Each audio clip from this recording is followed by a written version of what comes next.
बिस्मिल्लाहिर्रहमानिर्रहीम। एक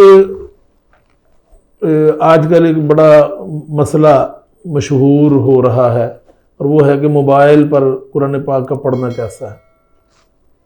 बिल्कुल कोई हरज नहीं है मोबाइल पर कुरान पाक का पढ़ना, यानी मोबाइल पर तो आप सिर्फ देख रहे हैं, पढ़ तो आप मुंह से ही रहे हैं, ज़ुबान से पढ़ रहे हैं।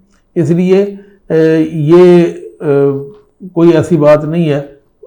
कुरान पाक को देख कर जो पढ़ने वाले हैं उनके लिए जो भी मुयस्सर हो। मोबाइल का ये फ़ायदा है कि मोबाइल हर वक्त पास होता है, आप जब चाहें कुरान पाक को पढ़ सकते हैं, कुरान पाक को समझ सकते हैं। तो ये वसाइल, ये जदीद दौर की चीज़ें हैं जो अल्लाह रब्बुल इज़्ज़त ने हमें अता फरमाई हैं। साइंस ने तरक्की की अल्लाह ताला के फजल करम से, और मोबाइल की सूरत में, टैब की सूरत में या कंप्यूटर की सूरत में हमें जो चीज़ें मिली हैं उनसे हम बेहतर मुस्तफ़ीद हो सकते हैं, ज़्यादा फ़ायदा हासिल कर सकते हैं। और इसमें तो अब उलमाए किराम के फतावा मौजूद हैं कि आप कुरान पाक जिस तरह वो किताबी सूरत में कुरान पाक हो तो उसको बग़ैर वुज़ू के हाथ नहीं लगाया जा सकता, लेकिन मोबाइल में ये सूरत भी नहीं है, उसको बग़ैर वुज़ू हाथ लगाया जा सकता है, क्योंकि वो अल्फाज जो हैं वो स्क्रीन के ऊपर नहीं होते, तो स्क्रीन को आप टच कर सकते हैं। क्योंकि बग़ैर वुज़ू के कुरान पाक पढ़ा जा सकता है लेकिन टच नहीं किया जा सकता।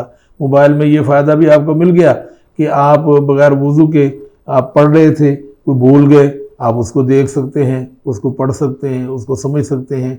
तो जितनी भी जदीद चीज़ें हैं उनका फ़ायदा हासिल करना चाहिए। हाँ, एक बात ज़रूर है कि जिस मोबाइल में आप कुरान पाक की तिलावत करें उसमें कोई ऐसी चीज़ ना देखें, ये एक एहतियात है, वरना तो वो चीज़ें आती रहती हैं। एहतियात अगर करें तो इससे इंसान गुनाहों से भी बच जाएगा कि जो चीज़ें अल्लाह को नापसंद हैं, अल्लाह के रसूल सल्लल्लाहु अलैहि वसल्लम को नापसंद हैं, जो हमारा दीन पसंद नहीं करता, उन चीज़ों से परहेज़ करें।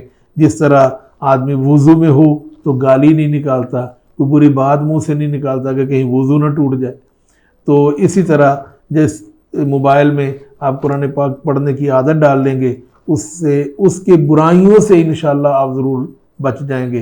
तो ये एक बहुत बड़ी सआदत होगी कि जब आप बेशुमार वो गुनाह जो मोबाइल की वजह से हमारे लिए आसान हो गए थे, जब आप उसमें कुरान पढ़ रहे होंगे तो आपके दिल में ख्याल तो ज़रूर पैदा होगा कि इस पर तो मैं कुरान पढ़ता हूँ तो ये चीज़ें मत देखूँ।